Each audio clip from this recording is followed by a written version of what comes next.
Propaganda. If vegans were honest and correct, I would support them 100%. Unfortunately, that is not the case.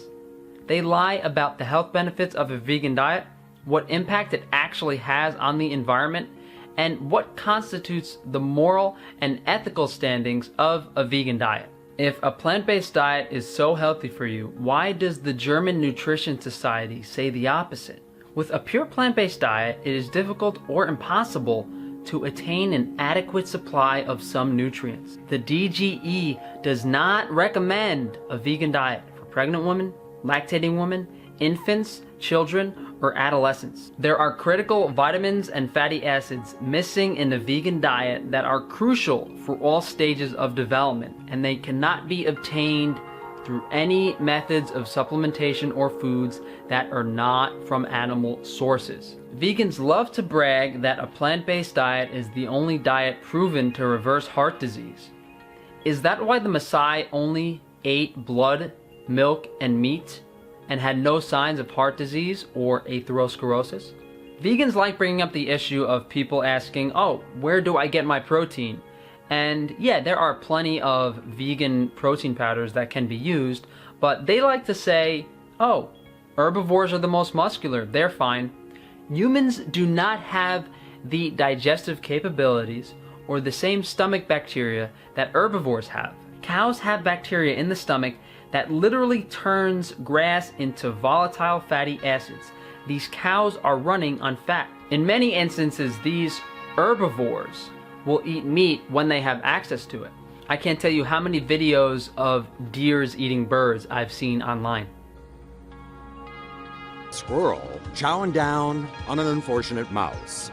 And you thought squirrels were vegetarians. Speaking of cows, a lot of people think the commercials for milk and dairy are propaganda for milk, but they're not. Milk actually has all the vitamins and minerals your body needs to survive, if it's from a high-quality grass-fed source. So the solution to this is to either source locally or find the highest quality grass-fed dairy products you can consume. Impossible Meat, Beyond Meat, all of these fake meats are pretty much laboratory poison. They're very high in omega-6 fatty acids. Have you guys ever read the dozens of ingredients on these? I bought one of these just to see what they tasted like, and it smelled like it was made out of chemicals in a laboratory. This is not food. Ironically, a lot of vegans are actually against these fake meat products. They don't think true vegans would ever want to eat a fake meat product. Benefits for the environment are one of the main selling points of a vegan diet. Now, if they were honest about statistics, people would be singing a different tune. Let's take a look at this chart to understand what impact going vegan actually has. About 1/3 of the impact of going car-free. If you ride your bike to work, you are the equivalent of 3 vegans. If you hang dry your clothes, recycle, and wash your clothes in cold water, you are the equivalent of 1 vegan. Have 1 child? That is 60 vegans. One thing I find funny is these vegan YouTubers who have 5 or 6 kids. How can you talk about environmental benefits when you're adding like hundreds of times the amount of CO2 emissions of a vegan diet by having a kid? So where are people getting these statistics? Oh, 1/4 of all greenhouse gas emissions are caused by animal agriculture. It's actually from some skewed and misinterpreted statistics about 15 years ago. Here, Frederick Roy explains that the original statistic was livestock representing 18% of the greenhouse gas emissions. They actually rescinded their statement after it was critiqued. The reason for this is that they used the complete life cycle assessment for livestock, but not for transportation. Actual statistics are far less compelling. Total agriculture emissions are 9% in the United States, of which 3% are livestock. 3% is about 10 times less than what most vegans are saying. And for a good reason. It's not alarming. Contrary to this popular belief, livestock actually has a positive carbon footprint on the environment if used in a proper way. Here is Alan Savory's TED Talk explaining how using livestock can reverse desertification. There is only one option. I repeat to you, only one option left to climatologists and scientists, and that is to do the unthinkable and to use livestock bunched and moving, as a proxy for former herds and predators and mimic nature. There is no other alternative left to mankind. So let's do that. So on this bit of grassland, we'll do it, but just in the foreground. We'll impact it very heavily with cattle to mimic nature, and we've done so, and look at that. All of that grass is now covering the soil as dung, urine, and litter or mulch, as every one of the gardeners amongst you would understand, and that soil is ready to absorb and hold the rain, to store carbon, and to break down methane.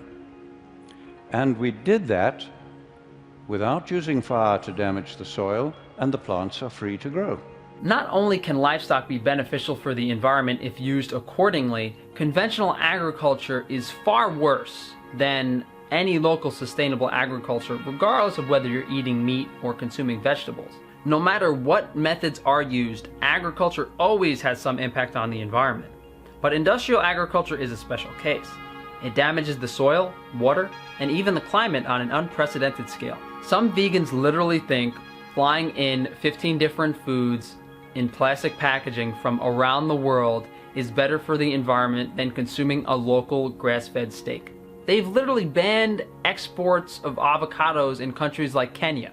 Not only that, vegans don't understand that certain crops that have a low caloric density, like cucumbers and kale, require an incredible amount of resources to grow. Not only is it better to consume that local lamb chop for the vitamins you're missing on a vegan diet, it's also better for the environment. Whatever people want to blame climate change on, it's definitely not eating meat. If all else fails, vegans will have you believe that a vegan diet is cruelty-free, but no diet is cruelty-free. If you want any particular crop to grow effectively, then yes, you're going to have to kill or remove certain pests, both animal and plant. So it could be argued that vegans are causing the death of animals by requiring monocultures of wheat or other grains to be grown.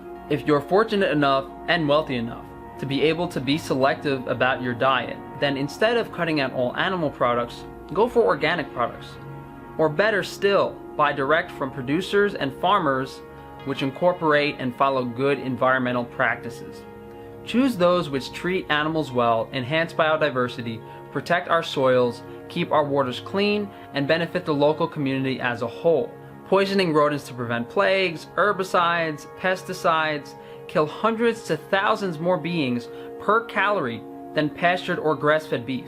Not only are more killed, they are given a slow, painful death from poisoning, displacement of their habitat, or being ground up in a harvester. Some of this grain might be used to feed livestock, but if you look at all of these processed foods vegans are eating, one of the main ingredients tends to be these monocultures, wheat, soy, or corn. Vegans might think they're avoiding bees by not consuming honey directly, but bee pollination is also necessary for certain crops. Toxic pesticides are destroying their industry, beekeepers claiming that their industry is on the verge of collapse. Should we also include the pain and suffering they inflict on themselves?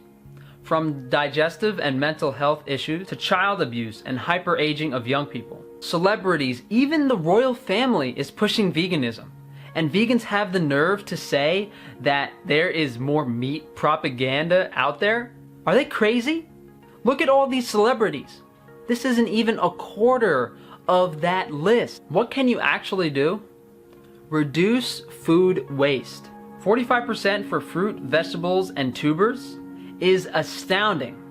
30% for cereals, 20% for oil seeds and pulses, 35% for fish, and 20% for dairy and meat. The next thing to do would be to support local sustainable agriculture with your dollar. How contradictory is it that a vegan walks into Whole Foods and talks about the environment? Literally the biggest hypocrites in the world. Thank you guys for watching. If you guys would like to support me, please subscribe and share the video.